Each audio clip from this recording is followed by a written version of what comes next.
Sabaw ng isda na may tofu, napaka-healthy at madaling gawin. Ang kailangan lang kamatis, patatas ka. Yung kamatis, nilagyan ko na ng ekes kasi mali. Charot lang. May kasamang luya o ginger. Ang isda ko, mahal yan. 40 Hong Kong dollares. Ang mahal na yan sa peso pag tig-convert. Kulang-kulang 300. Medyo maliit, hindi ko alam kung anong klaseng isda yon, pero mahal at buhay kong binili. Mas mahal pa yung isda kaysa sa karne ng baboy. Yung karne ng baboy, lean meat lang talaga yan. At may kasamang tofu o tofu, bahala kayo. Basta yung karne, minamarinate ko muna yan sa konting asukal, konting asin, at nilalagyan ko rin ng gaw-gaw o cornstarch para mas malambot yung karne, hindi gaanong matigas. Nilalagyan ko rin ng konting soy sauce, mamarinate ko muna yung karne at isi-set aside ko yan. Ako nilalagyan ng ekes ang kamatis kasi mali, chararot lang. So nilalagyan ko ng ekes para mabilis tanggalin ang skin kasi nilulubog ko kasi yan sa kumukulo-kulong tubig ng ilang segundo. After ng ilang segundo, tatanggalin ko yung kamatis at ilalagay ko naman yan sa malamig na tubig o running water para mabilis balatan.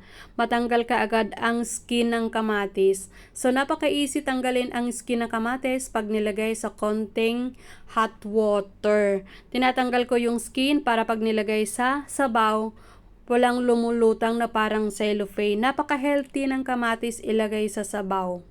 Pampabata din kasi ang kamatis. Nagpainit muna ako ng kasirol, nilagyan ko ng konting mantika, at naglagay na rin ako ng luya para sa pagpiprito ng isda.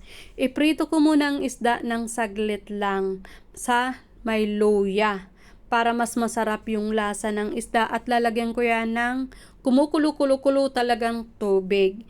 Sa pagluluto ng ganitong sabaw, mas masarap talaga yung isdang sariwa, as in nagsiswimming pa daw ang bibiling kong isda pag magluluto ako ng sabaw kasi mas malasa yung sariwang isda kaysa sa patay ng isda. Nalalasahan ng amo kung sariwa ang isda. After ko maprito ang isda ng saglit, nilagyan ko na nga yan ng tubig, kaya ganyan na ang itsura. Milky na ang itsura ng aking sabaw. So napaka-puti na ng sabaw. Ganyan talaga ang itsura ng fish na sabaw. At sasalain ko pa rin yan.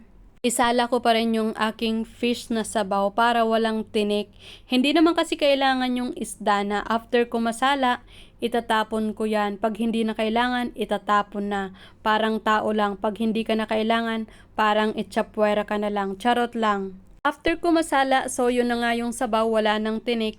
At ilalagay ko na yung minarinate kong karne. Isusunod ko na rin ang patatas at kamatis.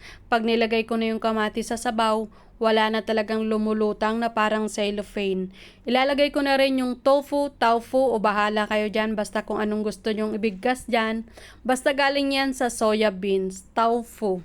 Kung ayaw nyo ng tofu, taho na lang, charot lang. So ganito na nga ang itsura ng sabaw. At konting asin lang talaga ang pangpalasa at napaka-healthy na.